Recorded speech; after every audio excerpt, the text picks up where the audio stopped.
Picture this. You're 60 years old. You've worked honestly most of your adult life.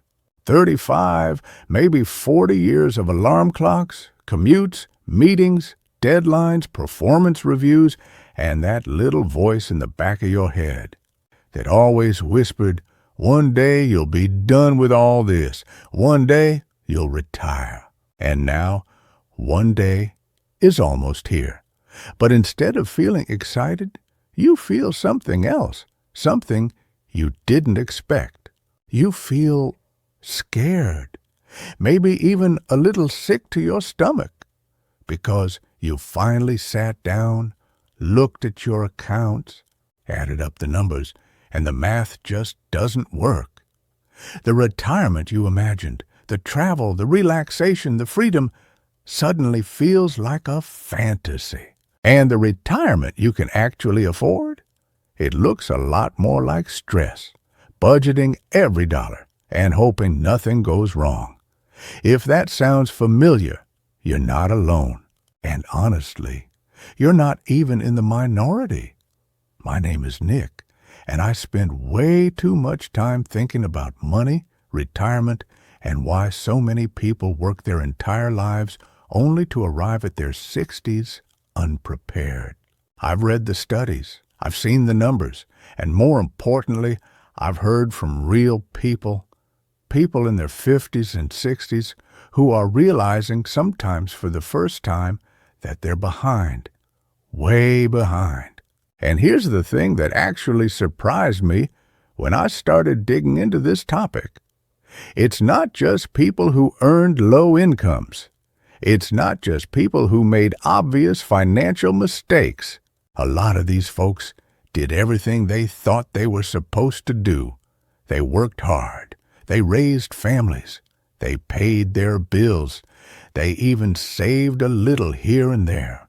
But somehow, it still wasn't enough. So today, I want to talk about why this happens. Why do 70% of 60-year-olds find themselves staring down retirement without nearly enough saved? What went wrong? And more importantly, if you're in this situation, what can you actually do about it? Because here's the twist most people don't expect.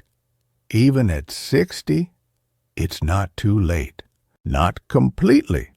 But you have to understand what's really going on first. Let's get into it.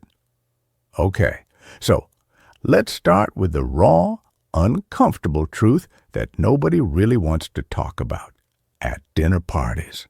The median retirement savings for Americans between 55 and 64 years old is somewhere around $185,000. Now, if you're thinking, hey, that's not bad, hold on a second. Let's actually do the math. The general rule of thumb, and yeah, it's a rough estimate, but it's a useful one, is that you can safely withdraw about 4% of your savings per year in retirement without running out too quickly. So, if you've got $185,000, that's about $7,400 a year. Divide that by 12 months, and you're looking at roughly $607 a month. $600 a month. That's not a retirement. That's a side hustle budget. Now, yes, Social Security will add to that. We'll talk about Social Security in a bit. But the point is, most people at 60 simply don't have enough saved to maintain anything close to their current lifestyle once the paychecks stop coming. And here's where it gets kind of heartbreaking. A lot of these people aren't clueless. They're not financially illiterate. Many of them know they're behind. They've known for years. But they kept telling themselves the same story. I'll catch up later. I'll save more next year. Things will get easier. Except things didn't get easier. Life kept happening. And now later is here. I think the hardest part is the emotional weight of realizing you've run out of runway. When you're 30 and behind on savings, you've got time. When you're 45, it's uncomfortable, but fixable. But at 60, The pressure is real. The margin for error is thin. And that pressure often leads to paralysis. People freeze. They stop looking at the numbers entirely because it's just too painful. If you're in that spot right now, I need you to hear this. Avoidance won't fix anything, but facing it, really facing it, might just open up options you didn't know you had. Let's talk about something that's honestly kind of sneaky. It doesn't feel like a problem when it's happening. In fact, it usually feels like a reward. Lifestyle inflation. Here's how it works. You're 32, you get a raise. Maybe an extra $400 a month after taxes. What do? You upgrade your car. You move to a slightly nicer apartment. You start eating out a little more. Nothing crazy, right? You earned it. Then you're 38, another raise. You buy a bigger house. You take better vacations. Your kids are in activities that cost money. Your wardrobe gets nicer. Your expectations get higher. And every time your income goes up, your spending goes up right along with it. This is the trap. Because on paper, you're doing great. You're earning more than ever. But your actual savings rate, the percentage of your income that you keep, stays flat. Or worse, it shrinks. I've talked to people who earned $150,000 a year for most of their careers and arrived at 60 with almost nothing saved. And when you ask them what happened, they genuinely don't know. The money just went. That's lifestyle inflation. It doesn't announce itself. It just quietly absorbs every raise, every bonus, every windfall, until there's nothing left to save. And here's the painful part. You can't get those years back. You can't unspend that money. What's done is done. But here's what you can do if you're 55 or 60 and realizing this happened to you. You can aggressively reverse the process. You can start cutting things you don't actually need. You can downgrade the car, move to a smaller place, cancel subscriptions you forgot you even had. It's not fun, but it's also not impossible. And every dollar you claw back now is a dollar working for your future instead of vanishing into the past. Okay, this is the one that honestly scares me the most. Because even people who think they're prepared often completely underestimate this. Healthcare costs in retirement are brutal. According to Fidelity's annual estimates, and these numbers get updated every year, so this isn't some outdated stat. The average 65-year-old couple retiring today will need roughly $315,000 just for healthcare expenses throughout retirement. $315,000 just for medical stuff. And that doesn't include long-term care. That's not a nursing home. That's not assisted living. That's just regular health care. Premiums, co-pays, prescriptions, dental, vision, things Medicare doesn't fully cover. Speaking of Medicare, there's this really dangerous assumption floating around out there that once you hit 65, Medicare will just take care of everything. It won't. Medicare has gaps, big ones. Part B premiums, supplemental coverage, prescription drug plans, out-of-pocket maximums, it all adds up fast. And if you retire before 65, you're on your own for health insurance, which can easily cost $1,500 to $2,000 a month or more for a couple. I've heard from people who retired at 62 thinking they were set, only to burn through a huge chunk of their savings on health care before Medicare even kicked in. This is the blind spot. People plan for housing, for travel, for everyday expenses, but they don't budget for the reality that their bodies will require more maintenance as they age. It's uncomfortable to think about, so they just don't. If you're in your 50s or 60s and haven't done a serious healthcare cost projection, please do it. Talk to a financial advisor. Use an online calculator, whatever you need to do, because this one expense can derail an otherwise solid retirement plan. Here's something that honestly would have been unthinkable a generation ago. More and more people are entering their 60s, even their 70s, with significant debt still hanging over their heads. Mortgages that aren't paid off, car loans, credit cards, sometimes even student loans, either their own or co-signed for their kids. The old model of retirement assumed you'd arrive debt-free. Your house would be paid off. Your cars would be owned outright. You'd be living on a fraction of what you earned because your major expenses were behind you. But that's not reality for most people anymore. The average mortgage term has gotten longer. People refinance and start the clock over. They tap into home equity for renovations or emergencies.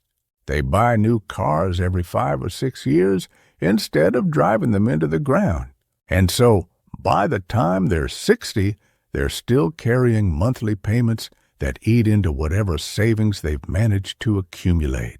I talked to a woman last year who was 61, planning to retire at 65, and still owed $140,000 on her mortgage. She hadn't really done the math. She realized that between her mortgage, her car payment, and her other bills, she'd need to withdraw almost $4,000 a month. Her total retirement savings?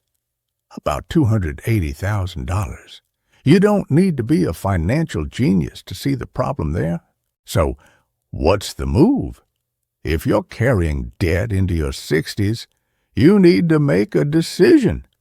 Either aggressively pay it down or factor it into your retirement budget. There's no third option where the debt just magically disappears. And I know paying off a mortgage early sounds impossible. But sometimes the real question isn't, can you do it? It's what happens if you don't. All right, we got to talk about Social Security, because there's this weird split I've noticed. On one side, people convinced it will disappear. On the other, people banking on it entirely. Both groups are wrong. Social Security is probably not going away completely, but it's also nowhere near enough to live on comfortably for most people. The average Social Security benefit right now is somewhere around $1,800 a month, up to around $3,800 if you maxed it out. But most people don't wait until 70. Most claim at 62, taking a permanently reduced benefit because they need the money or are scared. Here's the thing. Every year you wait between 62 and 70, your benefit grows by about 7 or 8%. That's guaranteed growth. You're essentially leaving free money on the table by claiming early, unless you have a really good reason. I get it. But if you can find any way to bridge the gap, part-time work, drawing down savings, waiting even a couple of extra years adds hundreds. This is one of those decisions that seems small in the moment, but compounds over time. And most people don't realize they made a mistake until it's too late. Let's get a little psychological for a minute. One of the biggest reasons 70% of 60-year-olds aren't ready for retirement has nothing to do with income or investment returns or bad luck. It's avoidance. People just don't want to look. They don't want to open that retirement account statement.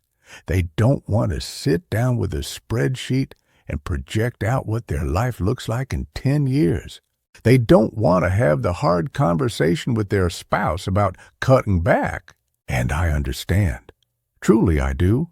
Because looking at the numbers means confronting the gap between where you are and where you wanted to be.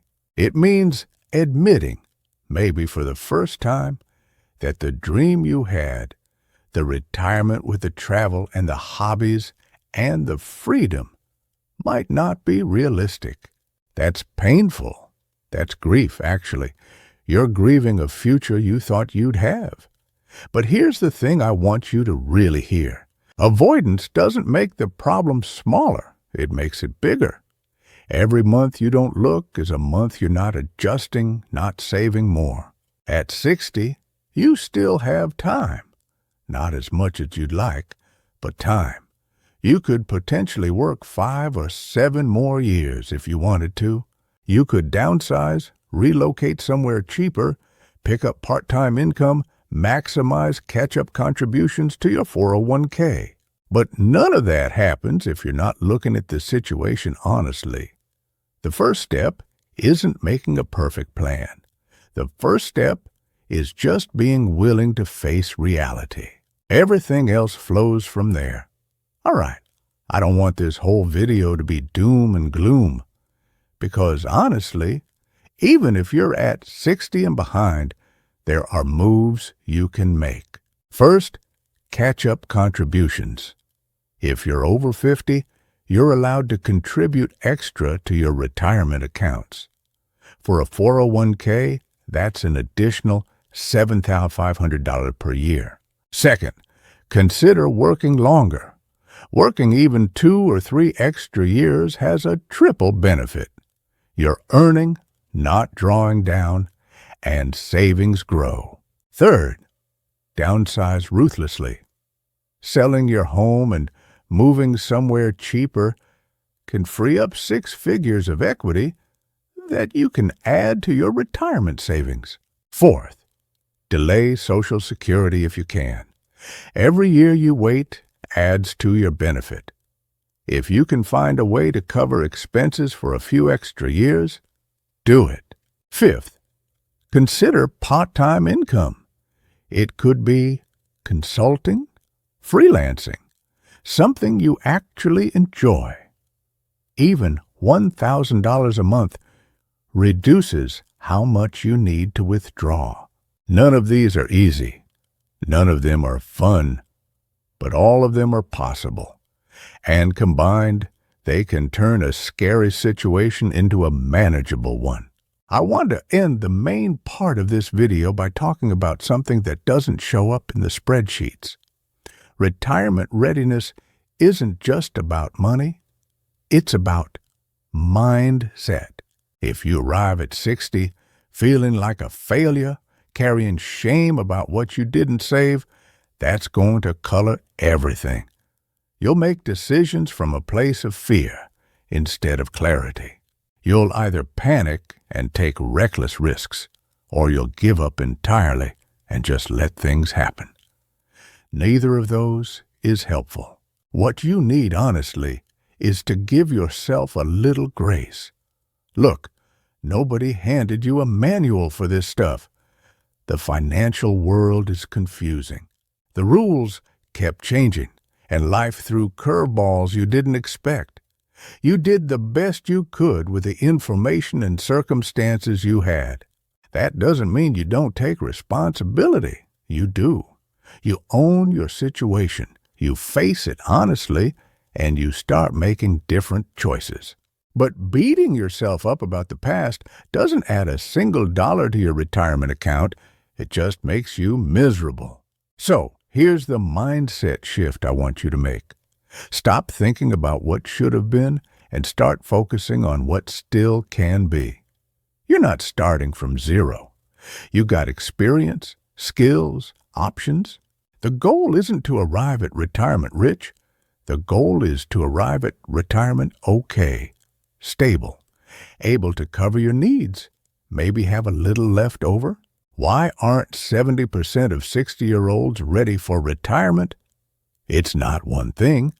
It's a combination of factors that build on each other over decades.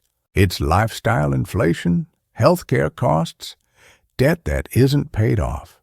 It's relying too heavily on Social Security and avoiding the numbers because the gap was too painful. But here's what I really want you to take away. Being behind at 60 isn't the end of the story. It's just a plot twist. There are still chapters left to write. You can work longer, save aggressively, downsize, find part-time income. You can finally sit down and look at your finances with clear eyes. And when you do that, when you stop avoiding and start confronting, you might be surprised at what's still possible. Retirement doesn't have to look like what you imagined at 35. It might look simpler, smaller, but it can still be good. It can still be yours. You just have to decide not to let the past dictate the future. You're still here. You're still capable. It's not too late. Look at the numbers. Make a plan. And start moving.